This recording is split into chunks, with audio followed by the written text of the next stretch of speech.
Okay. My name is Raston Kasupa. I am a physics teacher.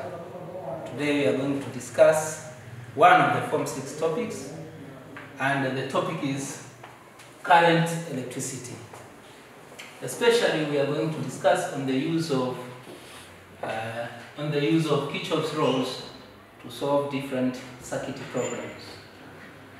Normally, Kirchhoff's laws are very important in solving complex circuits. Kirchhoff's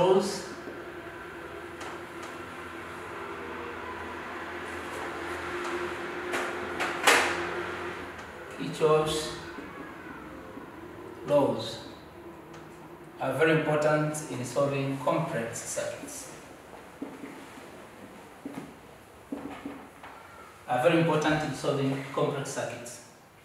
A circuit is said to be complex if it consists either more than one source or the resistors are arranged in a complex manner.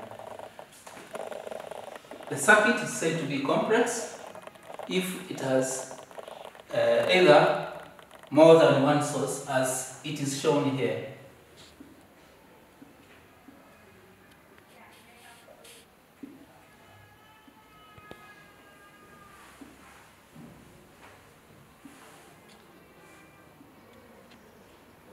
Now, if you have resistor 1, resistor 2, resistor 3, this is source 1 and this source 2. We have more than one source in this circuit. This now can be regarded as a complex circuit. Also, the resistors may be arranged in a complex manner, as it is shown here.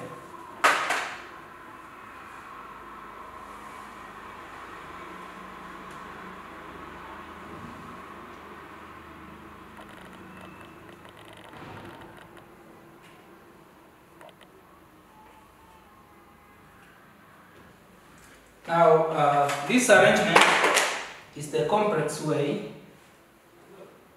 Let us say this is R1, R2, R3, R4, R5.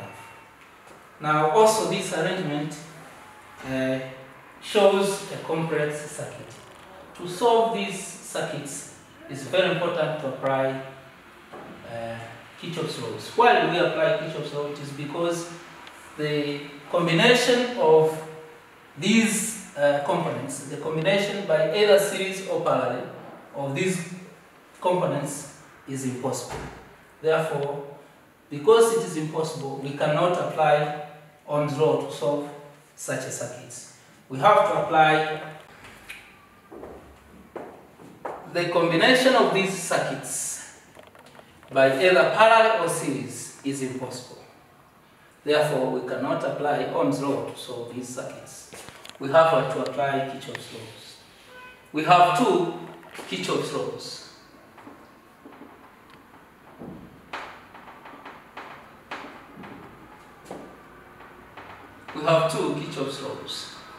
One is Kirchhoff's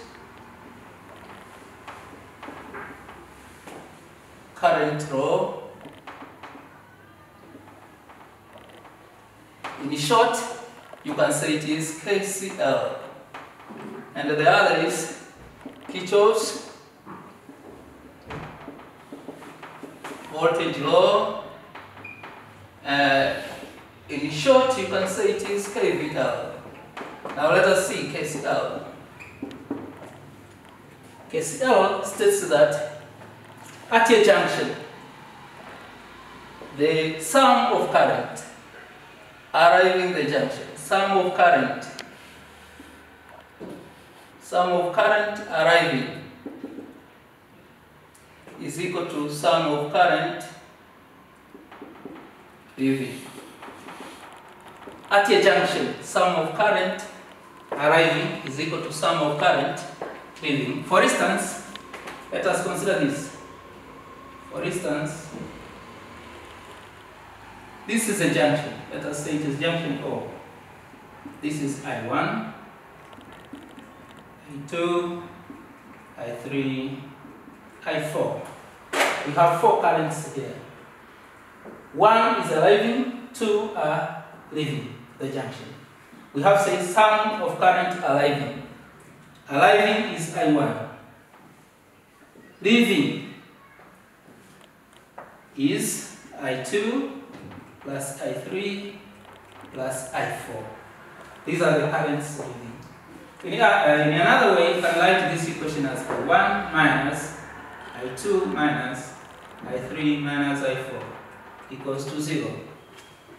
An alternative way of stating this law is that the sum, an alternative way of stating this is that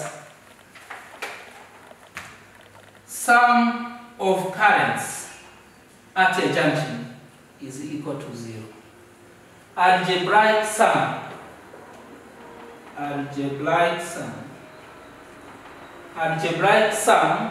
of currents arriving at a junction is 0. Now the word algebra here is very important. The word algebra here is very important. The word algebra here is very important. It is because the currents, if we consider as currents arriving positive, then in the currents leaving will be considered as negative. Then this is current leaving negative. This is current arriving at the junction will be considered as positive. This is negative, negative, negative because they are the current leaving. That's why we use the word algebra here. Now the law, this law is based on the law of conservation of charge. It aims to conserve charge. Now we have also KVL. KVL states that in any loop, the sum of EMF is equal to sum of potential difference. In any closed loop, the algebraic sum of EMF is equal to algebraic sum of potential differences. Or you can say it is algebraic sum of EMF is equal to algebraic sum of I times R. Now, when using this, when using KVL, it is to note the following. It is important to note the following. 1, make sure the loop is complete. Complete loop. Apply this for complete loop. Number 2, when you are applying this KVL, make sure that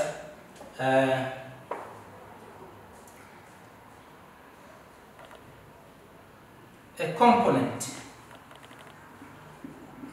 in a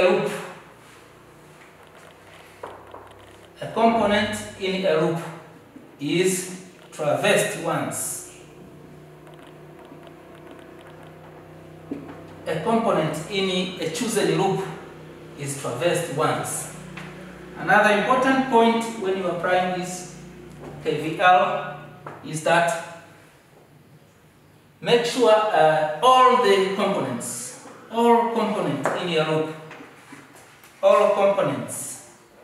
in a loop, are traversed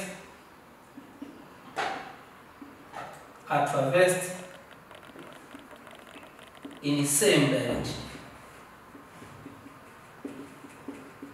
All components are traversed in the same direction. Point number 4, when you apply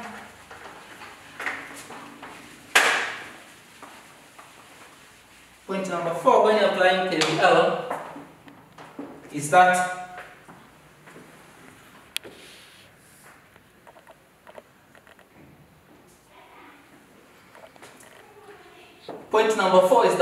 a new loop must contain at least one new component. Must contain at least one new component.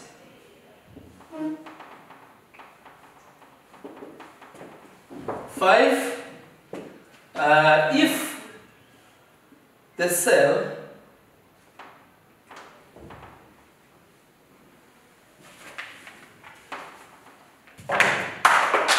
for this direction of the cell and this, if this is the direction of current, this is the source and this is R. If this is the direction of traversal, then you take this as positive. If this is the direction of traversal and this is the source, this is the resistor and this is the direction of current, take this as positive. But if this is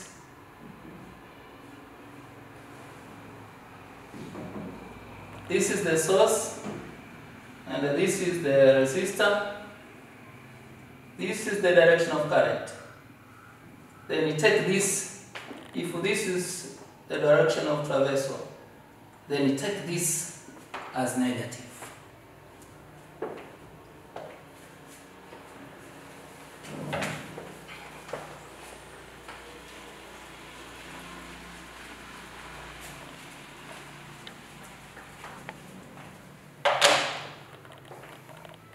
Now, when solving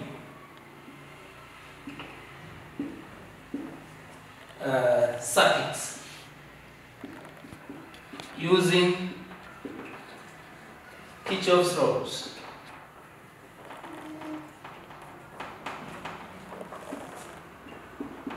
the following are the important steps. The following are the important steps. One, assume the direction of current. Assume direction of currents. Then apply KCL. 2. Choose loop. Choose loop. Apply KVL.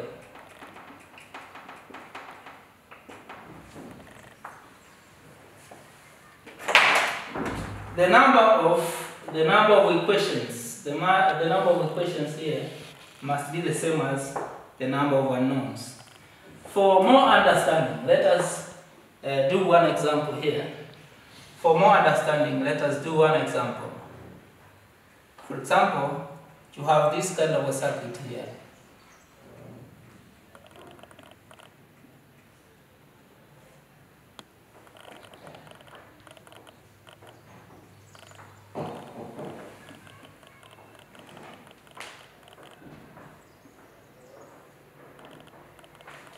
For example, we have this kind of a circuit, 24 volts, 26 volts, 2 ohms, 6 ohms, 4 ohms.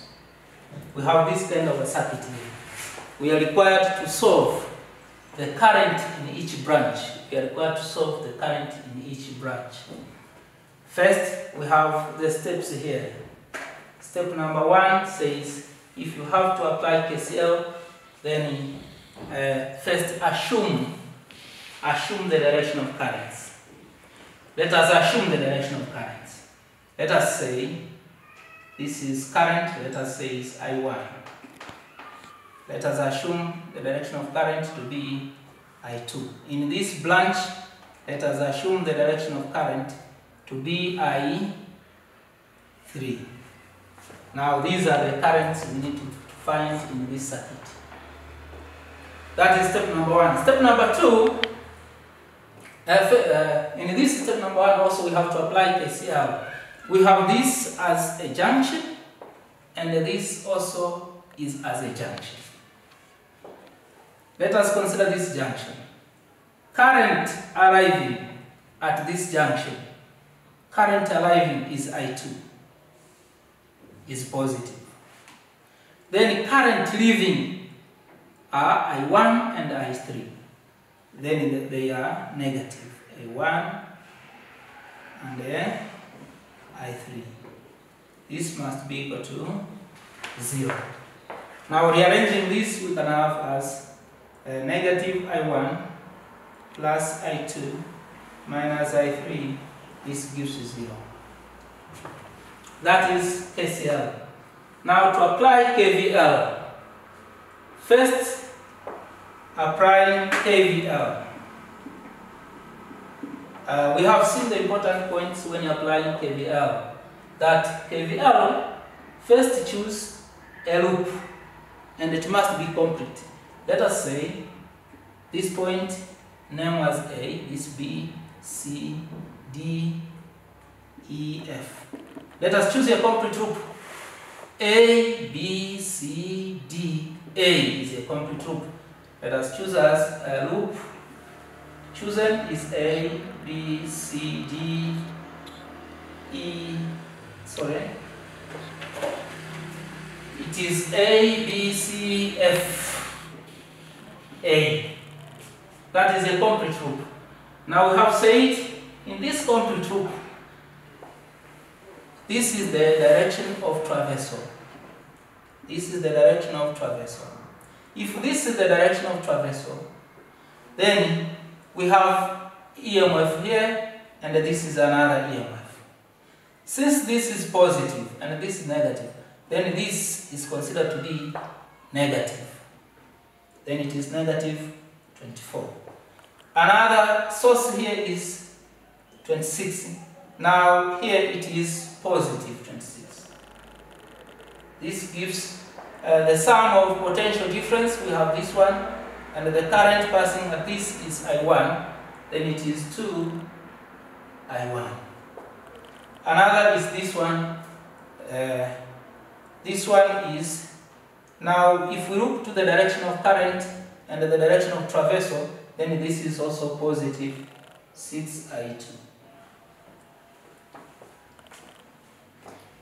Now rewriting this, we have 2 I1 plus 6 I2 equals to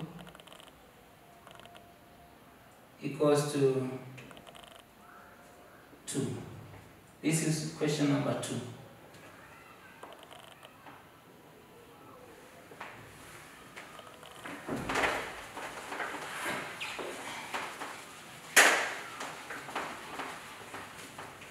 Now let us choose another loop, KVL on a loop. Let us say this is F, loop F, loop C, loop D, loop E. Loop F, C, D, E, F. It is a complete loop. Let us apply this. We have only one cell. Now let us consider the direction of traversal. This is the direction of traversal, and this is negative 26 equals to this one. If we consider the direction of traversal and the direction of current, then this is negative 6 I2. If we consider this and the direction of traversal, then this is negative 4 I3. Rewriting this is, we have 6 I2 plus 4 I3 is equal to 26. This is question number 3. Now we have 3 unknowns and we have 3 questions. Let us just solve these unknown using a scientific calculator.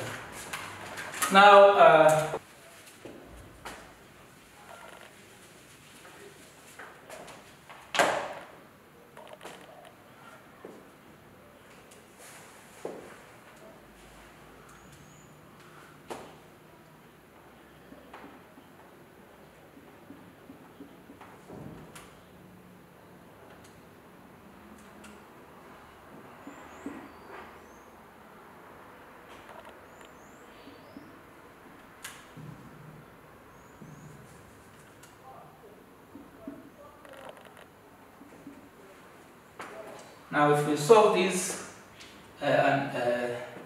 3 questions, we have current I1 equals to 34 over 11 ampere, I2 is equal to 15 over 11 ampere, and I3 is equal to 49 over 11 amperes. Now the negative sign here shows that the assumed direction from this circuit was in the opposite to this. The negative sign shows that the current we assumed was not in that direction. It was in the opposite direction. Therefore, I1, the assumed direction was this one. Therefore, it is in the opposite to this assumed direction. Now, this is how you can apply Kirchhoff's current laws to solve different circuit problems. For more questions, just consult Principle of Physics, consult Principle of Physics by S. Chand